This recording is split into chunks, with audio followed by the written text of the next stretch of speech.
Hello everyone. CA foundation का accounts का हम लोग रिवीजन कर रहे थे और कंपनी अकाउंट चैप्टर का रिवीजन हमने स्टार्ट किया था last day. Already 2 revision video company accounts के मैंने अपलोड कर दिए हैं। एक for feature and re issue of shares वाले टॉपिक पर, दूसरा प्रो राटा या प्रोपोर्शनेट अलॉटमेंट वाले टॉपिक पर। ये दोनों टॉपिक शेयर्स से रिलेटेड है। शेयर्स से तो इश्यू ऑफ शेयर वाले पार्ट में ये 2 टॉपिक का मेन रिवीजन चाहिए होता है, जो ऑलरेडी हमने कवर कर लिया। आज हम कंपनी अकाउंट चैप्टर का लास्ट टॉपिक रिवाइज करने जा रहे हैं, जो एग्जाम में 5 मार्क तक का क्वेश्चन आपको दे सकता है। और ये टॉपिक थ्योरेटिकली भी या थ्योरी पोर्शंस के लिए और प्रैक्टिकल पोर्शन दोनों के लिए ही इंपॉर्टेंट है। कुछ ऐसे टॉपिक्स है इसमें जिसके क्वेश्चन थ्योरी भी आपको पूछा जा सकता है, जो क्वेश्चन 1B आपसे पूछा जाता है। तो एग्जाम में 5 मार्क तक का आपको क्वेश्चन इस चैप्टर से दिख सकता है। और ये हमारे कंपनी अकाउंट्स का और पूरे अकाउंटिंग के रिवीजन का लास्ट टॉपिक है। स्टार्ट करें एक एक करके। सबसे पहले मेरे को आपके साथ डिस्कस करना है डिबेंचर्स हम लोग किसको कहते हैं। एकदम बेसिक, जब कंपनी को पैसा उठाना है पब्लिक से लोन के रूप में, बोरोइंग के रूप में, तो वो एक सिक्योरिटी, एक इंस्ट्रूमेंट इशू करती है जिसको हम लोग डिबेंचर बोलते हैं। डिबेंचर एक लोन की तरीके का होता है। जो डिबेंचर होल्डर्स होते हैं उनको हम अपना क्रेडिटर्स मानते हैं। हमने उनसे डिबेंचर इशू करके पैसा लिया, पीरियोडिकली कंपनी उनको इंटरेस्ट पेमेंट करेगी। जो इंटरेस्ट हमारे लिए खर्चा है पीएल में चला जाएगा फाइनेंस कॉस्ट बोल के, और eight the end of specified period जब मैच्योरिटी आ जाएगा इन डिबेंचर्स का, इनका प्रिंसिपल का रीपेमेंट करके हम इनको वापस कर देंगे। तो बेसिकली ये डिबेंचर की लाइफ साइकिल में 3 मेन इवेंट्स हो सकते हैं। सबसे पहला इवेंट जब डिबेंचर इशू किया जाएगा, दूसरा जो हम लोगों को पीरियोडिकली इंटरेस्ट का पेमेंट करना है, तीसरा at the end of the life या at the end of maturity जब डिबेंचर होल्डर को कंपनी उनका पैसा वापस करेगी, जिसको हम लोग बोलते हैं रिडेम्पशन। फाउंडेशन लेवल पे आपके सिलेबस में सिर्फ इश्यू ऑफ डिबेंचर और इंटरेस्ट ऑन डिबेंचर का ज्ञान है। रिडेम्पशन का जो टॉपिक है वो इंटर लेवल पे आपको पढ़ाया जाता है, फाउंडेशन लेवल पे आपके लिए नहीं है वो टॉपिक। तो मैं जो भी बात करूंगा डिबेंचर की प्रैक्टिकल पोर्शन में, मैं सिर्फ इश्यू और इंटरेस्ट की बात करूंगा। रिडेम्पशन यानी रीपेमेंट ऑफ डिबेंचर हमारे सिलेबस में नहीं है। तो debenture basically it is a loan taken by the company from the public by issuing an instrument known as debenture. The company will be paying periodically interest at a fix rate, जो पहले ही decide कर लेंगे, and at the end of specified period company principal का पैसा वापस कर देगी। कुछ फीचर्स ऑफ डिबेंचर, अब ये थ्योरेटिकल क्वेश्चन के लिए इंपॉर्टेंट हो सकता है। क्वेश्चन नंबर 1B में आपको पूछ सकता है what are debenture, state some of its feature. तो आपको ये वाला पोर्शन आना चाहिए 5 मार्क का, 4 मार्क का क्वेश्चन लिखने के लिए। पहला, it is a document which evidence a loan made to a company, loan लिया है कंपनी ने। दूसरा, it is a fixed interest bearing security where interest fall dues on specified dates. Company days भी specified कर देती है कि इस दिन साल में हम आपको इंटरेस्ट पेमेंट करेंगे। तीसरा, interest is payable eight pre determined fixed rate regardless of level of profit. Profit कमाओ ना कमाओ इंटरेस्ट देना पड़ेगा, ये चार्ज अगेंस्ट प्रॉफिट है। The original sum is repaid at specified future date or it is converted into shares or debentures. Future में या तो कैश में पे कर दिया जाएगा या आपको कन्वर्ट करके नया शेयर्स या डिबेंचर इशू किया जाएगा। It may or may not create a charge on the assets of the company as security. Secured debentures भी हो सकता है, unsecured debentures भी हो सकता है। Last, it can generally be bought or sold through stock exchange at a price above or below its face value. जैसे shares आप खरीद सकते हो स्टॉक एक्सचेंज में, आप कंपनी के डिबेंचर्स भी बाई कर सकते हो। तो it is also available for purchase and sale at the stock exchange. तो टोटल 6 फीचर हमने देखे। पहला, ये एक टाइप का लोन है, फिक्स्ड डेट्स पर फिक्स्ड रेट पर इंटरेस्ट पे करेगी कंपनी, मैच्योरिटी आने से उनको उनका पैसा वापस कर देगी। The payment can be made in cash और बाय कन्वर्जन। कोई एसेट पर चार्ज रखा भी जा सकता है, नहीं भी रखा जा सकता है। ये डिबेंचर सिक्योर्ड भी हो सकते हैं, अनसिक्योर्ड भी हो सकते हैं। जैसे आप शेयर स्टॉक एक्सचेंज से परचेज सेल कर सकते हो, डिबेंचर्स को भी आप स्टॉक एक्सचेंज से परचेज सेल कर सकते हो, अगर वो डिबेंचर लिस्ट करवाए हुए हैं on the stock exchange. Done है बात। तो एक 4 मार्क का क्वेश्चन आ सकता है, डिबेंचर्स एंड इट्स फीचर्स आपको बताना है, तो ये क्वेश्चन आप उस तरीके से लिख सकते हो। बेसिकली डेफिनेशन या मीनिंग पता है तो फीचर्स आप उसके अंदर से ही निकाल सकते हो। आगे चलता हूं, next question, very very very important for a 4 mark question, और ये मैंने अपने टेस्ट 2 में भी आपसे पूछा। Distinction between debentures and shares. 4 mark का अगर क्वेश्चन आता है तो 5 से 6 पॉइंट, अच्छे 5 से 6 पॉइंट अगर आप लिखते हो, you get 4 out of 4। 8 point लिखने का दरकार नहीं है, बट 4 लिखने से भी नहीं चलेगा, और सिली पॉइंट्स, बेकार पॉइंट्स लिखेंगे तो कभी मार्क्स नहीं मिलेगा, पॉइंट्स का डुप्लीकेशन करेंगे कभी मार्क्स नहीं मिलेगा। 5 से 6 अच्छे points, distinctive points, good points will give you 4 out of 4। पढ़ते हैं एक बार क्या डिफरेंस है। ये लोग कंपनी के क्रेडिटर्स है, ये लोग कंपनी के ओनर्स है। इनके पास कोई वोटिंग राइट नहीं होती, इनके पास वोटिंग राइट्स होती है। नेक्स्ट, इंटरेस्ट हम लोग पे करते हैं pre determined fix rate. Dividend का कोई फिक्स रेट नहीं होता इक्विटी शेयर पे, वो वैरी करता है, जितना प्रॉफिट्स है उसके हिसाब से डिविडेंड का रेट निकालते हैं। इंटरेस्ट जो देते हैं वो चार्ज अगेंस्ट प्रॉफिट्स है, डिविडेंड जो देते हैं वो एप्रोप्रिएशन ऑफ प्रॉफिट है, प्रॉफिट हुआ तो देंगे नहीं तो नहीं देंगे। Different kinds of debenture, secured, unsecured, ये भी एक छोटा थ्योरी क्वेश्चन पूछ सकता है। सिक्योर्ड मतलब जब डिबेंचर्स का पैसा आपने लोन के रूप में लिया पब्लिक से, क्या उनके अगेंस्ट कुछ गिरवी रखा है आपने, कोई एसेट पर सिक्योर वगैरह चार्ज वगैरह क्रिएट किया है कि नहीं, तो सिक्योर्ड। अगर कुछ गिरवी नहीं रखा है तो वो डिबेंचर हो गया अनसिक्योर्ड। रिडीमेबल, इररिडीमेबल, एक टाइम के बाद आप डिबेंचर होल्डर को उनका पैसा वापस करोगे, रिडीमेबल, जिनका पैसा वापस नहीं करने की जरूरत इररिडीमेबल। बट कंपनीज एक्ट ने बोला है डिबेंचर्स इशू करोगे तो मैक्सिमम मैच्योरिटी होगी 10 साल, उसके बाद उसके अंदर 10 साल के अंदर अंदर आपको उनका पैसा वापस करना ही पड़ेगा। इररिडीमेबल डिबेंचर प्रेफरेंशियल इशू नहीं होते हैं। रजिस्टर्ड बियरर, जब डिबेंचर किसी पर्टिकुलर आदमी के नाम पर रजिस्टर होता है तो उसको रजिस्टर्ड डिबेंचर्स बोलते हैं, जिस पर उसका नाम लिखा हुआ रहता है। बियरर डिबेंचर पे किसी का नाम लिखा हुआ नहीं रहता, जिसके हाथ में वो डिबेंचर होगा वही उसका मालिक माना जाएगा। कन्वर्टिबल, नॉन कन्वर्टिबल, जो डिबेंचर फ्यूचर में जाके शेयर्स में कन्वर्ट हो जाएंगे कन्वर्टिबल, जो कन्वर्ट नहीं होंगे जिनका रीपेमेंट कैश में किया जाएगा वो नॉन कन्वर्टिबल। शेयर्स दो काइंड, इक्विटी, प्रेफरेंस बताने की जरूरत नहीं है।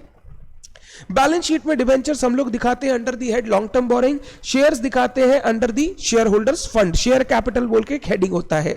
Debentures can be converted into debentures और shares, shares can not be converted into other shares in any circumstances. आगे, debentures can not be forfeited for non payment of call monies, shares can be forfeited for non payment of call money. ध्यान रखना, इस पर true false भी आ सकता है। क्या debenture forfeit किया जा सकता है? They can not be forfeited. At maturity debenture holders get back their money as per terms and condition. Equity share holder can not get their money before liquidation of the company. जब तक company का liquidation नहीं होगा, share holder का पैसा, equity share holder का पैसा वैसे का वैसा पड़ा रहेगा। आप बीच में आके कंपनी से पैसा मांग नहीं सकते। स्टॉक एक्सचेंज में बेच के पैसा लेना, आप शेयर्स बेच के पैसा ले आओ, बट फाइनली जो रिडेम्पशन होगा, इक्विटी शेयर होल्डर का रिडेम्पशन करने का कंपनी का कोई लायबिलिटी नहीं है। जब लिक्विडेशन होगा तब आपको आपका पैसा वापस कर दिया जाएगा। बीच में कंपनी चाहे तो बाईबैक वगैरह कर सकती है, बट नॉर्मली उनका पैसा लिक्विडेशन पे ही मिलता है। At the time of liquidation debentures are paid off before share holders are paid after paying to debenture holders. तो 10 पॉइंट है, 10 में कोई भी 5-6 पॉइंट्स, कोई भी 5-6 पॉइंट, सारे पॉइंट्स एकदम अच्छे हैं, डिस्टिंक्टिव है। अगर आप लिखते हो यू गेट 4 आउट ऑफ 4। कुछ पॉइंट्स लिखने की हमेशा आदत डालो। बैलेंस शीट में कहां दिखाएंगे? तुम अकाउंट्स का पेपर लिख रहे हो, लॉ का पेपर नहीं लिख रहे हो, तो बैलेंस शीट में वो कहां जाएगा वो आपको लिखना चाहिए। Long term boring, share holder fund, तो पता चलता है आप अकाउंटिंग से इस चीजों को कनेक्ट कर पा रहे हैं। क्लियर है? ये इंपॉर्टेंट क्वेश्चन है, मैंने पहले ही बोल दिया। टाइप्स ऑफ डिबेंचर रीड कर लीजिएगा, मैंने बेसिक समझा दिया, आपको रीड कर लेना चाहिए। Secured, unsecured, convertible, non convertible, redeemable, irredeemable, registered bearer, ये अगर आप रीड कर लेंगे फटाफट हो जाएगा। एकदम सिंपल है, कोई ज्ञान नहीं है। जस्ट अगर क्वेश्चन आ भी गया लिखने के लिए, हर टाइप का अगर 2 लाइन भी आप लिख के अच्छे से टाइप लिख के आ जाते हो, that is more than enough. तो प्लीज लर्न करने मत बैठिएगा, सिर्फ रीड कीजिएगा क्या बोलना चाहता है। डन है बात?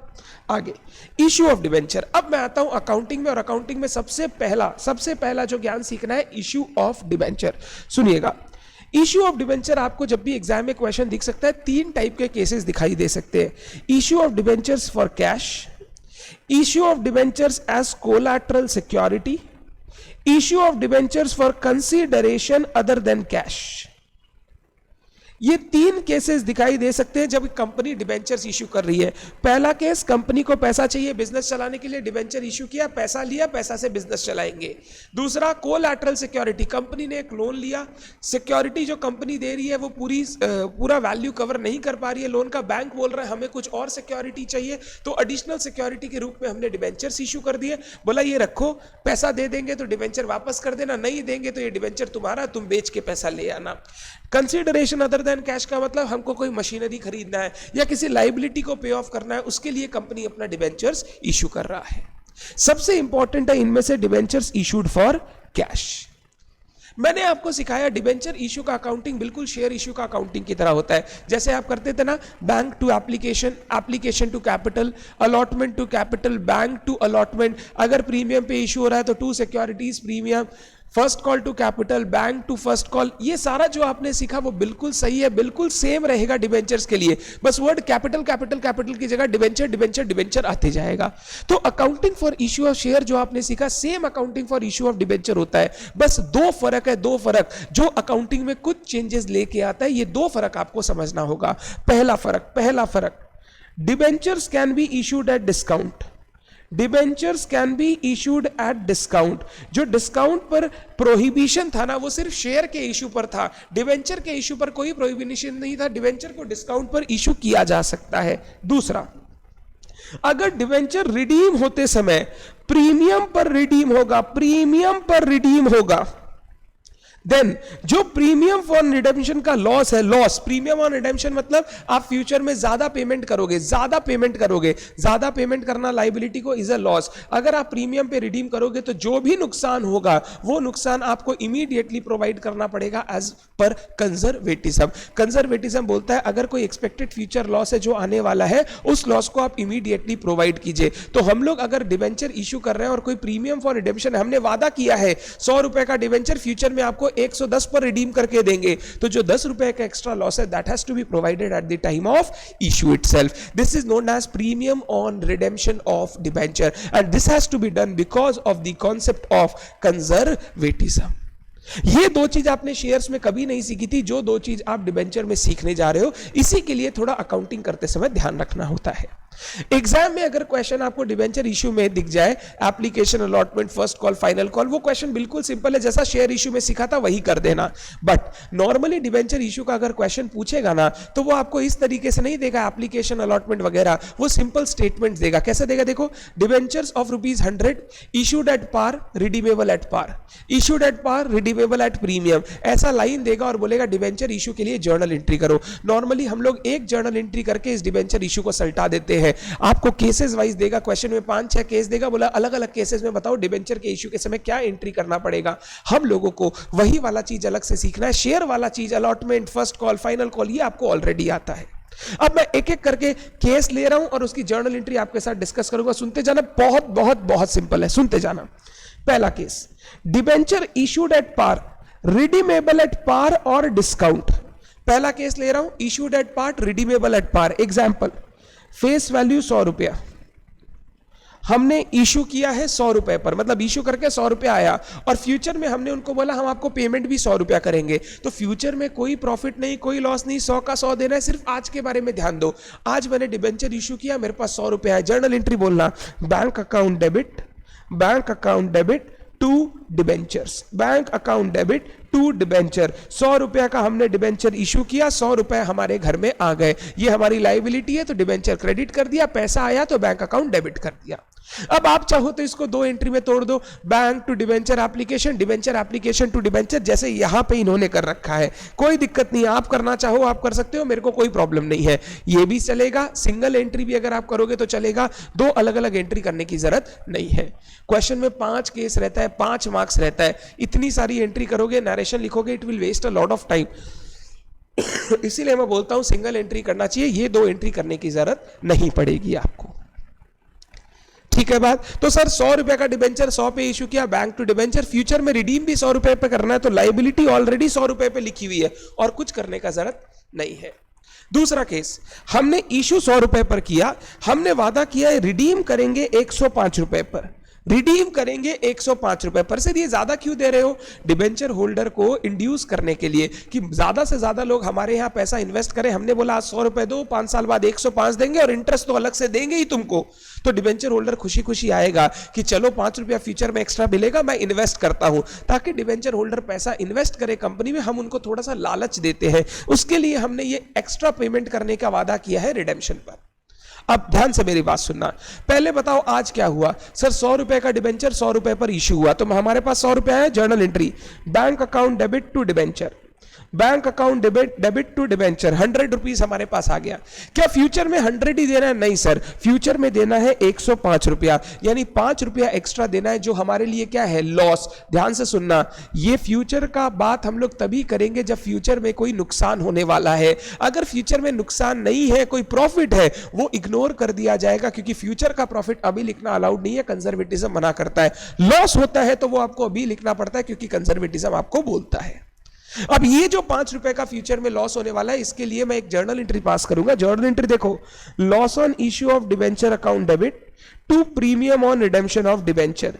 एकदम simple entry, Lloyd account debit to पोरोड, ये मैंने लॉस लिख लिया और ये मेरी लायबिलिटी है, क्योंकि मेरे को 5 साल बाद 10 साल बाद इसका पेमेंट करना है। तो एक लायबिलिटी आ गया, एक लॉस आ गया। लॉस धीरे धीरे राइट ऑफ कर दूंगा, लायबिलिटी 5 साल के बाद मैं उसका रीपेमेंट करके खत्म कर दूंगा।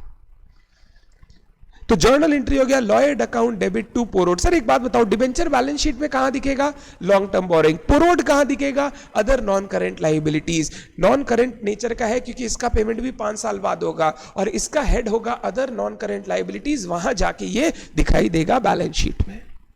आपको बैलेंस शीट नॉर्मली पूछता नहीं है, आपको जर्नल सीख रहा है। आज 100 रुपया आया, 100 लिख लिया, फ्यूचर का 5 का लॉस है, आप 5 लिख लो। सर क्या इसको मैं कंबाइन करके लिख सकता हूं? Bank account debit 100, LOID account debit 5। LOID is loss on issue of debenture, to debenture 100, to premium on redemption of debenture 5। बिल्कुल कर सकते हो, कोई दिक्कत नहीं है। मैं अलग अलग सिखाता हूं ताकि आपको एक ही एंट्री याद रखना पड़े और हर जगह खाली उसको ऐड करना पड़े।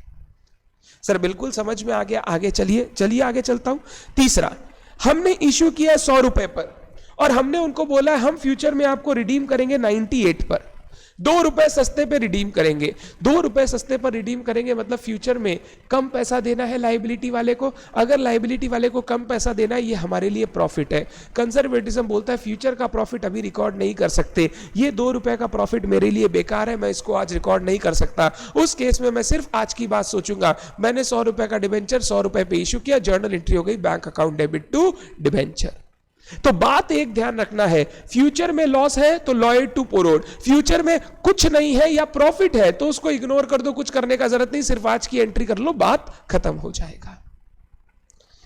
पहले बताइए 3 के समझ में आया? Issued at par, redeemable at par, issued at par, redeemable at premium, issued at par, redeemable at discount. Clear है? नेक्स्ट केस आ जाओ। फेस वैल्यू डिबेंचर का 100 रुपया, हमने बोला हम इशू करेंगे 110 पे, 110 पे 100 रुपए का डिबेंचर 110 पे इशू करेंगे, इसको बोलते हैं इशूड एट प्रीमियम। और फ्यूचर में केस 1, फ्यूचर में हम रिडीम करेंगे पार पे ही, 100 पे ही रिडीम करेंगे। ओके सर, आज 100 का डिबेंचर 110 पे इशू हो रहा है, जो 10 रुपया एक्स्ट्रा है उसको प्रीमियम बोलते हैं। फ्यूचर में सर इस 100 रुपए के बदले आप 100 रुपए दोगी, मतलब फ्यूचर में कोई नुकसान नहीं है, आज प्रॉफिट हो गया, 10 रुपया एक्स्ट्रा आ गया, तो सिर्फ आज के बारे में सोच रहा है। Bank account debit 110, to debenture 100, to securities premium 10। एकदम simple, bank to debenture to securities premium, जैसे शेयर्स का एंट्री करते थे वैसे ही डिबेंचर का एंट्री हमने कर दिया। फ्यूचर क्योंकि 100 ही रुपया देना है, लायबिलिटी 100, फ्यूचर में देना भी 100, फ्यूचर का कुछ करने का जरूरत नहीं है। सर मान लो बोला फ्यूचर में रिडीम होगा 115 रुपए पर, फ्यूचर में रिडीम होगा 115 रुपए पर। सर आज 100 का चीज 110 पे इशू किया, 10 रुपए का प्रॉफिट, बट सर इस 100 का चीज के लिए फ्यूचर में आपको 115 देना होगा, तो सर 15 रुपए का लॉस। सर ऐसे बोल सकते हैं 15 का लॉस, 10 का प्रॉफिट काट दो, 5 का लॉस बचा, ऐसे नहीं कर सकते। लॉस सेपरेटली रिकॉर्ड करना है, प्रॉफिट सेपरेटली रिकॉर्ड करना है, क्योंकि लॉस को राइट ऑफ करने का तरीका आगे सिखाऊंगा। लॉस आप डायरेक्टली सिक्योरिटीज प्रीमियम से राइट ऑफ मत करो, लॉस का रिकॉर्ड राइट ऑफ करने का तरीका अलग से आपको सिखाऊंगा। जर्नल एंट्री क्या होगी देखो, पहले आज का बात करते हैं। Bank to debenture to securities premium 110, 100 और 10, ये आपने आज का एंट्री कर लिया। अब फ्यूचर में 15 का लॉस है जो आप आज प्रोवाइड करोगे, journal entry Lloyd account debit to पोरोड, लॉयड अकाउंट डेबिट टू पोरोड, 15 रुपए का फ्यूचर का लॉस मैंने आज लिख लिया। आप चाहो तो दोनों को कंबाइन करके लिख सकते हो, मेरे को उसमें दिक्कत नहीं, बट इससे इसको राइट ऑफ मत करना, ये गलत है, ये सही तरीका नहीं है। क्यों नहीं है, ये जब लॉयड को राइट ऑफ करना सिखाऊंगा तब बताऊंगा। क्लियर है क्या? तो आज 10 रुपया प्रॉफिट बट फ्यूचर में 15 रुपया लॉस, आज का 10 रुपया का प्रॉफिट लिख लो आराम से, फ्यूचर का 15 का लॉस भी लिखना पड़ेगा क्योंकि कंजर्वेटिज्म। तीसरा केस, सर रिडीम्पशन हमने बोला है कि रिडेम्पशन हम करेंगे 95। ओ वाओ सर, 100 का डिबेंचर इश्यू कर रहे हैं 110, मतलब आज 10 रुपया प्रॉफिट, और सर फ्यूचर में इस 100 वाले डिबेंचर को 95 देंगे, मतलब सर फ्यूचर में भी 5 रुपए का प्रॉफिट। बट सर फ्यूचर का प्रॉफिट तो लिख नहीं सकते, तो ये मेरे लिए बेकार इंफॉर्मेशन। मैं सिर्फ आज की बात करूंगा, bank 110, to debenture 100, to securities premium 10, और मेरा काम यहां पे क्या होता है, कंप्लीट होता है। तो आपको 2 टाइम के बाद बारे में सोचना है, आज क्या हुआ, फ्यूचर में क्या होगा। और फ्यूचर तभी काम का है जब फ्यूचर में लॉस हो, क्योंकि कंजर्वेटिज्म तभी सीन में आएगा। अभी हमने क्या सीखा, issued at premium, redeemable at par, premium और डिस्काउंट। लास्ट केस अगर मान लो हमने बोला 100 रुपए का डिवेंचर हम इशू करेंगे 95 पर, इसको क्या बोलते हैं, कम पैसा ले रहे हैं, इशूड एट डिस्काउंट। और ये डिस्काउंट जो है ये हमारे लिए नुकसान है, क्योंकि लाइबिलिटी 100 रुपए पर आ गई बट पैसा सिर्फ 95 आया, तो ये 5 रुपए का हमारे लिए नुकसान है। हमने बोला केस 1 रिडीम करेंगे 100 रुपए पर। सर 100 रुपए का डिवेंचर आज इश्यू कर रहे हैं 95, 5 रुपए का लॉस मान लिया। फ्यूचर में सर इस 100 वाले डिवेंचर को आप 100 ही दोगे, मतलब फ्यूचर में सर कोई प्रॉफिट लॉस नहीं है। तो सर फ्यूचर को हटाओ, सिर्फ आज का सोचो, सोच लो। बैंक अकाउंट डेबिट 95, ये 5 रुपए का लॉस वापस, loss on issue of debenture account debit 5। आप इसको discount on issue of debenture भी लिख सकते हैं, मेरे को कोई दिक्कत नहीं है। टू डिवेंचर 100, 100 रुपए का डिवेंचर, 95 रुपया कैश आया, 5 रुपए का नुकसान। दूसरा रिडेम्पशन प्राइस हमने बोला 110, क्या बोल रहे सर, आज 100 के अगेंस्ट 95 मिला, 5 रुपए का नुकसान तो ऑलरेडी हो गया। और सर आप बोल रहे हैं फ्यूचर में इन 100 वालों को 110 देंगे, मतलब 10 रुपया फ्यूचर में ज्यादा देंगे। हाँ ज्यादा देंगे, ये रिक्वायरमेंट है उनकी, उसके लिए हमने थोड़ा इंटरेस्ट रेट कम भी कर दिया होगा, उनको लुभाया भी होगा। हमारा डिवेंचर उतना अच्छा नहीं है तो भी हम लोग को उनको लाना है, तो हम लोग को थोड़ा सा एक्स्ट्रा बेनिफिट देना पड़ सकता है। तो सर यहां तो डबल लॉस हो गया, बिल्कुल। आज का 5 रुपया का लॉस, फ्यूचर का 10 रुपया का लॉस, टोटल 15 रुपया का लॉस। और कंजर्वेटिज्म बोलता है आज का लॉस तो लिखना ही है, फ्यूचर का लॉस भी लिखना पड़ेगा। अब देखो 2 एंट्री क्या होगा, बैंक डेबिट 95, लॉस इशू पर 5, टू डिबेंचर 100, ये पहला एंट्री बिल्कुल सेम। अब मेरे को फ्यूचर का 10 रुपए का लॉस भी लिखना है, तो लॉयड अकाउंट डेबिट टू पोरोड, लॉयड अकाउंट डेबिट टू पोरोड, 10 रुपए का लॉस मैंने अलग से लिख लिया। तो सर मतलब टोटल 15 रुपए का नुकसान, यस 15 रुपए का नुकसान। आज 5, फ्यूचर में 10, टोटल हो गया 15 रुपए का नुकसान। मैं इसीलिए हमेशा बोलता था लॉयड होता है discount on issue plus premium on redemption, discount on issue plus premium on redemption, तो दोनों मिला के टोटल लॉस 15 रुपया। बिल्कुल क्लियर है सर। लास्ट बताओ, तीसरा रिडेम्पशन प्राइस 98। सर आज 100 का डिवेंचर 95 पे इश्यू किए, 5 रुपए का लॉस। फ्यूचर में यही 100 वाला डिवेंचर 98 पर रिडीम करोगे, सर कम दाम पे रिडीम करोगे, प्रॉफिट है, बिल्कुल है। बट सर ये प्रॉफिट तो हम आपको आज लिखने नहीं देंगे, कंजर्वेटिज्म मना किया। तो सर फ्यूचर को इग्नोर करो, सिर्फ आज के बारे में बताओ। बैंक 95, लॉयड 5, टू डिवेंचर 100, बात खत्म, बात खत्म। अब आप चाहो तो 2 एंट्री कर लो, bank to application, application Lloyd to debenture, बात खत्म। ऐसे आप 2 एंट्री कर सकते हो, मेरे को उसमें दिक्कत नहीं है। बट जैसा मैंने बोला 5 मार्क का क्वेश्चन आएगा, 5 केस दिए हुए रहेंगे, 2-2 एंट्री करेंगे, नरेशन लिखेंगे, it will take a lot of time. Single entry में ही काम कंप्लीट कर लेना। सर मार्क्स नहीं कटेगा, कुछ नहीं कटेगा, एकदम चिंता लेस रहो, कुछ नहीं कटेगा। सर ये तो बिल्कुल क्लियर हो गया, issue of debenture for cash. आगे चलूं, नेक्स्ट पॉइंट है इश्यू ऑफ डिबेंचर। ये एक छोटा सा, नहीं ये पढ़ने का जरूरत नहीं है, हाँ ये एक छोटा सा पॉइंट मैंने इंपॉर्टेंट लिख के रखा है, क्योंकि मेरे को लगता है ट्रू फॉल्स में पूछ लेगा। पढ़ता हूं, the discount on issue of debentures is considered as incremental interest expense. जो आपने आज डिस्काउंट दिया है ना, 100 रुपए का 95 पे इशू कर दिया, 5 रुपए का डिस्काउंट, तो ये जो 5 रुपए का आप लॉस झेल रहे हो ना, ये actually nothing but incremental interest expense. ऐसा कौन बोलता है पता है, AS 16, अकाउंटिंग स्टैंडर्ड 16 बोलता है ये डिस्काउंट ऑन इशू को भी आप इंटरेस्ट का ही खर्चा मानो।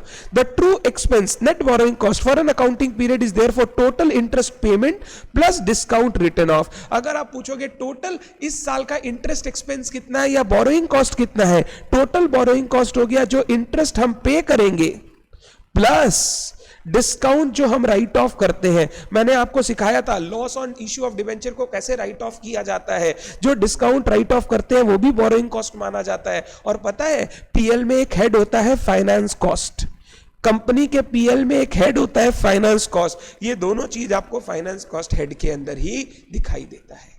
इसीलिए मैंने बोला जो loss on issue of debenture है उसको सिक्योरिटीज प्रीमियम के अगेंस्ट राइट ऑफ मत करो। AS 16 के हिसाब से वो खर्चा पीएल में जाएगा। क्या बोल के जाएगा? Discount return of borrowing cost का पार्ट बन के फाइनेंस कॉस्ट के हेड में जाएगा। नॉर्मली ये आपके काम का नहीं है, ये आप इंटर लेवल में जब आओगे ना, मैं पूरा अकाउंटिंग स्टैंडर्ड 16 आपको पढ़ाऊंगा, तब ये चीज बहुत अच्छे से आएगी। फाउंडेशन लेवल पे इंस्टीट्यूट इन चीजों को नहीं पूछता क्योंकि ये थोड़ी टेक्निकल मानी जाती है। समझ के रखो, कभी आया तो आपको याद रहेगा। आगे चलता हूं। Next, issue of debenture as collateral security. Collateral security का मतलब मैंने आपको पहले ही बता दिया, सेकेंडरी सिक्योरिटी। कंपनी ने मान लो एक लोन लिया 100 करोड़ का, बैंक ने बोला आपको to the extent of 90% of loan security रखना होगा, यानी 90 करोड़ का सिक्योरिटी रखना होगा। हमारे पास जो एसेट्स है उनकी वैल्यू बैंक ने की, उसका वैल्यू आ रहा है 85 करोड़। बैंक बोल रहा है और 5 करोड़ का सिक्योरिटी देना होगा, नहीं तो हम आपको नहीं दे पाएंगे ये लोन। तो कंपनी बोली हमारे पास और कोई एसेट तो नहीं है, एक काम करो हम अपने डिबेंचर्स आपको 5 करोड़ के इशू कर देते हैं, अगर मैं फ्यूचर में पेमेंट ना कर पाऊं इन डिबेंचर को आप मार्केट में बेचना, 5 करोड़ आ जाएगा आपका, आप चिंता मत करो। कंपनी ने बोला ठीक है, बैंक ने बोला ठीक है, आप हमको डिबेंचर इशू कर दो एज कोलैटरल सिक्योरिटी। ये हम लोग इस पॉइंट में पढ़ने जा रहे हैं। सबसे पहला बात ध्यान ये रखना है, जब भी कंपनी ये डिबेंचर इशू कर रही है कोलैटरल सिक्योरिटी, ये कोई रियल इशू ऑफ डिबेंचर नहीं है। अभी हम लोगों को कोई कंसीडरेशन नहीं मिला, हमने लोन लिया, उसके अगेंस्ट डिबेंचर गिरवी रखा, अभी बैंक हमसे इंटरेस्ट नहीं मांग सकता, पीरियड खत्म होने पर बैंक हमसे रिडेम्पशन का अमाउंट क्लेम नहीं कर सकता, तभी क्लेम कर सकता है जब हम लोन के रीपेमेंट में फेल कर जाए। उसके बाद बैंक हमसे इंटरेस्ट का अमाउंट बेच के पैसा जो आएगा वो सारा बैंक हमसे मांगेगा। बट जब तक हमारा लोन का ड्यू डेट नहीं आता तब तक बैंक इस डिबेंचर पर इंटरेस्ट वगैरह नहीं मांग सकता, क्योंकि ये सिर्फ एक सिक्योरिटी मैं दे रहा हूं, मैं रियल डिबेंचर उनको इशू नहीं कर रहा हूं। तो जो भी होल्डर होगा इन डिबेंचर्स का, ये इंटरेस्ट उसको सिर्फ मिलेगा on the amount of loan but not on the amount of debenture. ये ट्रू फॉल्स में आ सकता है, ध्यान रखिएगा। अगर हमने इशू किया डिबेंचर एज कोलैटरल सिक्योरिटी, उन डिबेंचर पर कोई इंटरेस्ट पे नहीं करते क्योंकि वो सिर्फ सिक्योरिटी है, वो रियल इशू ऑफ डिबेंचर्स नहीं है। अब debenture issued as collateral security का अकाउंटिंग 2 तरीके से हो सकता है। पहला मेथड बोलता है कोई एंट्री आपको करने की जरूरत नहीं है, no entry is required for issue of such debenture because that is not a real issue of debenture. क्या करना है, सिर्फ नोट्स टू अकाउंट्स में आपको यह फैक्ट बता देना है कि हमने डिबेंचर इशू किया है बाय अ नोट और अंडर द लायबिलिटी सिक्योर्ड। जो लोन आपने लिया है वो लोन आप नोट्स टू अकाउंट्स में शो करोगे, इतना बोरोइंग हमने लिया है, उस बोरोइंग के साथ साथ आप शो कर दो कि इस बोरोइंग को लेने के लिए हमने डिबेंचर्स गिरवी रख के रखा है, कि डिबेंचर हमारा गिरवी रखा गया है, ये आपको नोट्स में डिस्क्लोज कर देना चाहिए ताकि हमारे लोगों को पता चल जाए।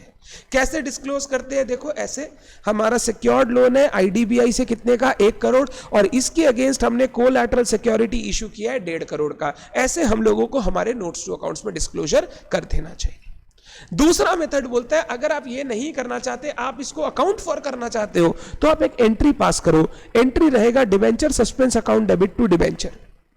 हमने डिबेंचर किया इशू तो वो लॉन्ग टर्म बोरोइंग्स, और ये डिबेंचर रियल इशू नहीं है तो एक डिबेंचर सस्पेंस अकाउंट खोल दिया, ये चला जाएगा बैलेंस शीट में under the head other non current asset, ये चला जाएगा लॉन्ग टर्म बोरोइंग्स।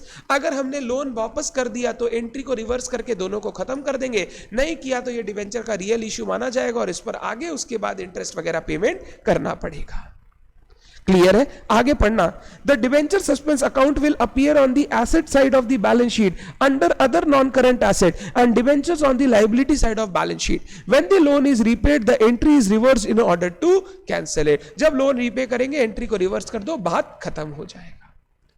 छोटी छोटी बातें हैं, बस ध्यान रखना है क्योंकि एग्जाम में थ्योरी भी पूछ सकता है, प्रैक्टिकल भी पूछ सकता है, ट्रू फॉल्स भी पूछ सकता है, ये सब हर चीज के लिए इंपॉर्टेंट हो सकता है। बिल्कुल सिंपल था। Next, debentures issued for consideration other than cash. हमने डिबेंचर इशू किया है या कोई एसेट परचेज करने के लिए या कोई लायबिलिटी पे ऑफ करने के लिए। अगर हम डिबेंचर इशू करते हैं फॉर परचेजिंग एसेट और लायबिलिटी को पे ऑफ करने के लिए, उसको बोलते हैं debenture issued for consideration other than cash. इसमें सबसे पहला काम आपको करना पड़ता है, कितना डिबेंचर्स आप इशू करोगे। ये क्या लिखा है, कितना डिबेंचर्स आप इशू करोगे सबसे पहले वो आपको निकालना है। Number of debentures to be issue, एकदम सिंपल है। जो कंसिडरेशन आपको पे करना है, जो कंसिडरेशन आपको पे करना है divided by issue price of debenture. मान लो आपको पे करना है 50 लाख रुपया, आप 100 रुपए वाला डिबेंचर इशू कर रहे हो एट पार इशू कर रहा हूं तो इशू प्राइस 100 रुपया, मेरे को कितना डिबेंचर इशू करना चाहिए, 50,000 डिबेंचर इशू करना चाहिए। बट मान लो हम डिबेंचर इशू करेंगे एट अ डिस्काउंट ऑफ 20%, 100 रुपए का डिबेंचर डिस्काउंट 20%, तो डिबेंचर इशू होगा 80 रुपए वाला, तो 50 लाख डिवाइडेड बाई 80, हम लोगों को ज्यादा डिबेंचर इशू करना पड़ेगा, 62,500 डिबेंचर हम लोग को इशू करना पड़ेगा। जब भी डिबेंचर इश्यू होगा for consideration other than cash, पहला आपका काम रहेगा कितना डिबेंचर हमें इश्यू करना है वो आप निकालोगे। फिर जर्नल एंट्री बिल्कुल सिंपल, अगर मान लो आपने एसेट खरीदा, asset account debit to vendor 50 lakh, vendor account debit to debenture, और अगर ये डिबेंचर डिस्काउंट पर इशू किया तो डिस्काउंट या loss on issue of debenture, premium पर इशू किया तो टू सिक्योरिटीज प्रीमियम। सर पार पे इशू हुआ तो कुछ नहीं, डिबेंचर भी 50 लाख का आ जाएगा। बट मान लो डिस्काउंट पर इशू हुआ, जैसे हमारा ये केस, कितने डिबेंचर इशू हुए 62,500, आप जानते हो शेयर या डिबेंचर हमेशा फेस वैल्यू पे आएगा, तो यहां आ जाएगा 62,500 इंटू 100, 62,50,000, और यहां आ जाएगा 62,500 इंटू 20 रुपीज का डिस्काउंट, 12,50,000। तो अगर मैंने डिस्काउंट पर इश्यू किया है तो लॉस अकाउंट डेबिट हो जाएगा, प्रीमियम पर इश्यू किया है तो सिक्योरिटीज प्रीमियम अकाउंट क्रेडिट हो जाएगा। तो asset account debit to vendor, vendor account debit to debenture, अगर डिस्काउंट या प्रीमियम है तो उसको आपको एडजस्ट करना पड़ेगा, क्योंकि डिबेंचर अकाउंट हमेशा फेस वैल्यू पे दिखेगा जैसे आपने शेयर कैपिटल का अकाउंट दिखा रखा है। बस सर इतना ही, बिल्कुल सिंपल इतना ही। आगे चलूं, यहां मेरा इश्यू ऑफ डिबेंचर का अकाउंटिंग कंप्लीट होता है। Next topic very very very important from exam point of view, practical question point of view, मेरे को लगता है तुम्हारे टर्म में यह क्वेश्चन आएगा। क्या बोला है, ट्रीटमेंट ऑफ डिस्काउंट और loss on issue of debenture. क्या बोला गया, मेरे इस बात ध्यान से सुनना। बोला जो लॉयड है, लॉयड कैसे निकला था, Lloyd discount on issue plus premium on redemption. अगर हमने डिस्काउंट पर इशू किया है या हम प्रीमियम पर रिडीम करने का वादा किए हैं तो वो हमारे लिए नुकसान है, ये हो गया मेरा loss on issue of debentures. इस डिबेंचर, ये जो लॉस है, लॉस को तो हम लोग ज्यादा दिन तक टान नहीं सकते, इस लॉस को हमको तो राइट ऑफ करके खत्म करना होगा। अकाउंटिंग स्टैंडर्ड 16 के प्रोविजन के हिसाब से ये loss on issue of debenture आपको राइट ऑफ करना पड़ता है। ध्यान से सुनना, राइट ऑफ करना पड़ता है over the life of debentures, over the life of debenture. और ये राइट ऑफ कहां करना पड़ता है पता है, प्रॉफिट एंड लॉस अकाउंट में राइट ऑफ करना पड़ता है। अगर तुम मेरे से पूछोगे जर्नल एंट्री क्या होगा, जब लॉस लिखे थे तो क्या किया था, लॉयड डेबिट किया था, अब राइट ऑफ करना है तो क्या करूंगा, लॉयड क्रेडिट करूंगा। जर्नल एंट्री बिल्कुल सिंपल है, PL account debit to LOID, मैंने लॉयड राइट ऑफ करके खत्म कर दिया और पीएल में डेबिट कर दिया। पीएल में ये कहां जाएगा, फाइनेंस कॉस्ट हेड के अंदर दिखाई देगा, फाइनेंस कॉस्ट हेड के अंदर दिखाई देगा। तो बोला गया जो भी loss on issue of debenture है हम उसको राइट ऑफ करेंगे over the life of debenture to the profit and loss account. Journal entry profit and loss account debit to Lloyd, और ये जो राइट ऑफ हो रहा है ये एक बोरोइंग कॉस्ट मान के फाइनेंस कॉस्ट के हेड के अंदर दिखाई देगा। अब सर हम लोगों को over the life right of तो करना है। अब डिबेंचर का लाइफ मानो 5 साल है, 10 साल है, तो हर साल कितना अमाउंट राइट ऑफ करें, ये कैसे निकालेंगे, यही निकालना तुम्हारा काम है, यही क्वेश्चन एग्जाम में पूछेगा। पहला केस ध्यान से सुनना, if debentures are redeemable after a certain period of time. हमने बोला सारा डिबेंचर हम एक साथ रिडीम करेंगे after 5 years। The total amount of discount should be written off equally throughout the life of debenture। मान लो loss on issue of debenture आया 1 लाख, हमने डिस्काउंट और प्रीमियम ऑन रिडेम्पशन को ऐड किया, 1 लाख का आया। हमने बोला ये डिबेंचर हम 5 साल बाद एक साथ राइट ऑफ करेंगे, तो हर साल हम लोग सेम डिबेंचर्स यूज करेंगे, क्योंकि हर साल सेम डिबेंचर यूज कर रहे हैं, बीच में कुछ रिडेम्पशन नहीं हो रहा है, तो हम इस लॉस को भी इक्वली राइट ऑफ कर देंगे। हम लोग 1 लाख डिवाइडेड बाई 5 करेंगे, हर साल 20,000 रुपए का लॉस राइट ऑफ होते जाएगा, और 80, पहला साल 1 लाख का लॉस, 20,000 राइट ऑफ कर दिया, 80,000, ये 80,000 बैलेंस शीट में दिखाई देगा। फिर 80 में से 20 राइट ऑफ कर दिया, 60,000 बैलेंस शीट में दिखाई देगा। 60 में से 20 राइट ऑफ कर दिया, 40,000 बैलेंस शीट में दिखाई देगा, और ऐसे करके 5 साल के एंड में पूरा का पूरा लॉस राइट ऑफ हो जाएगा।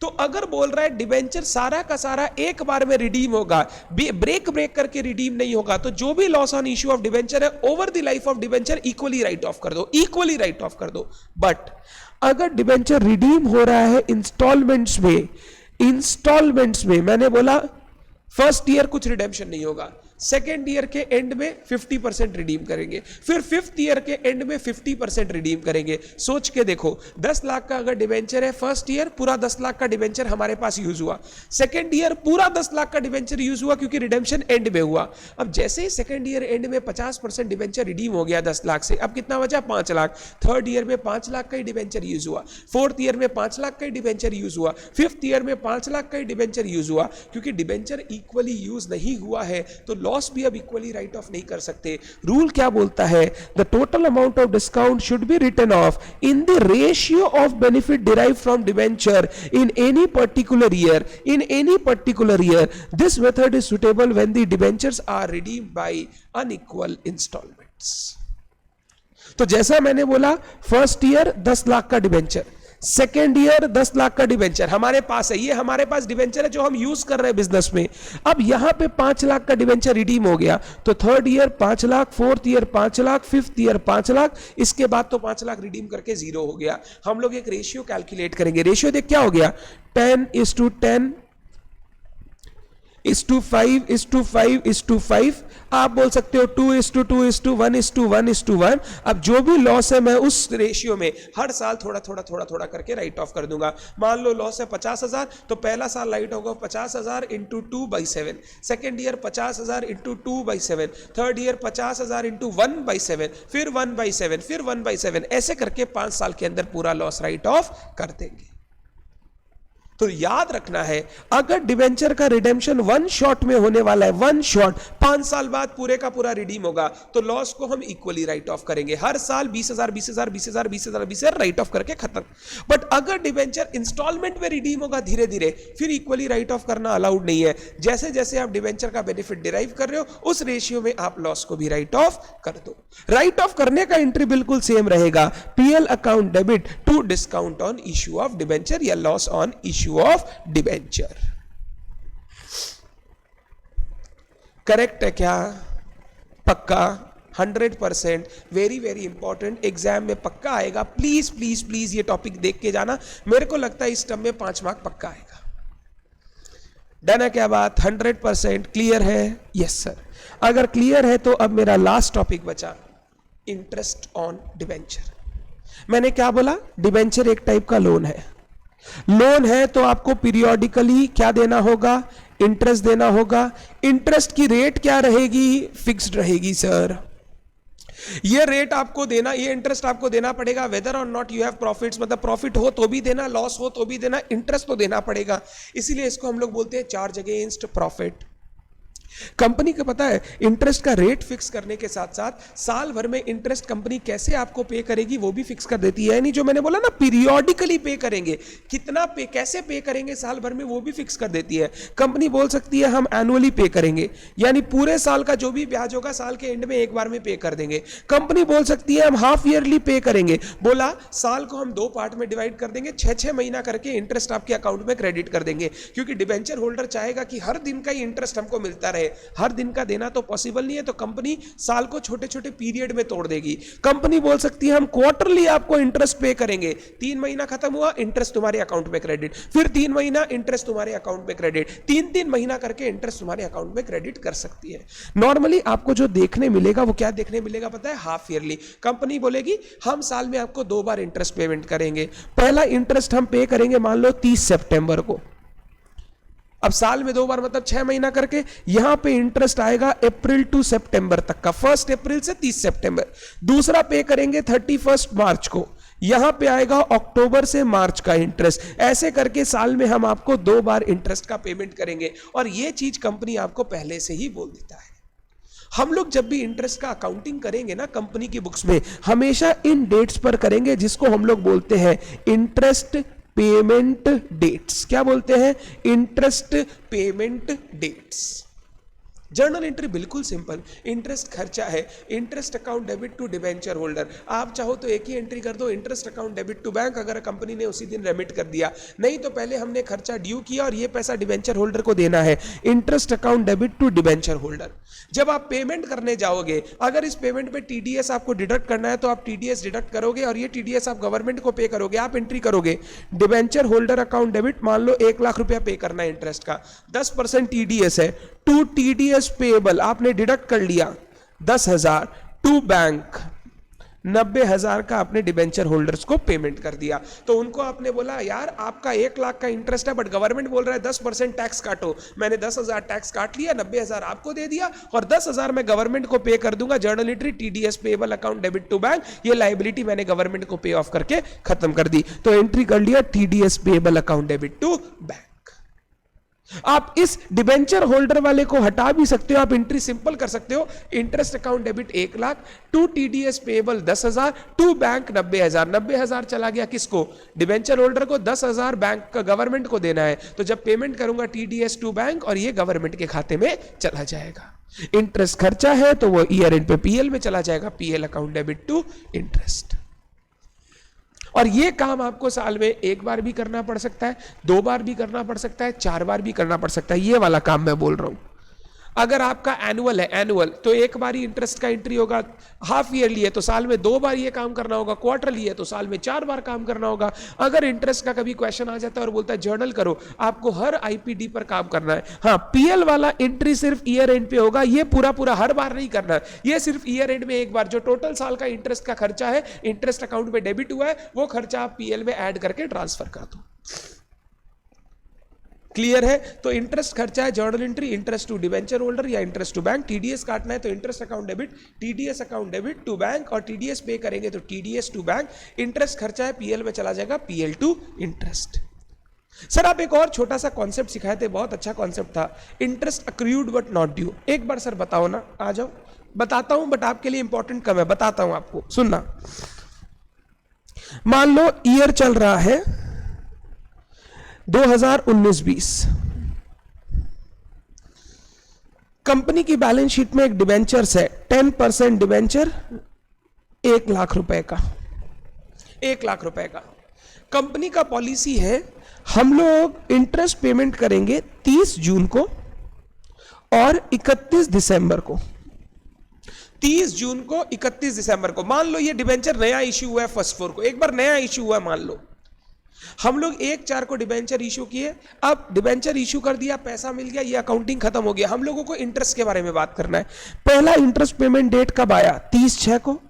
जब 30/6 को इंटरेस्ट पेमेंट डेट आया, कंपनी बोली अप्रैल में डिबेंचर इशू किया था, तो 30/6 तक अप्रैल, मई, जून 3 महीने का इंटरेस्ट हमको पेमेंट करना है। कंपनी ने एंट्री किया interest account debit to bank, 1 lakh पे 10%, 3 महीने का, 1 लाख पे 10%, 10,000, 3 महीने का 2,500। आप कैलकुलेट कर सकते हो। कंपनी ने 2,500 का इंटरेस्ट अपने डिबेंचर होल्डर को पेमेंट किया, बात खत्म। 30/6 के बाद नेक्स्ट इंटरेस्ट पेमेंट डेट आया 31/12।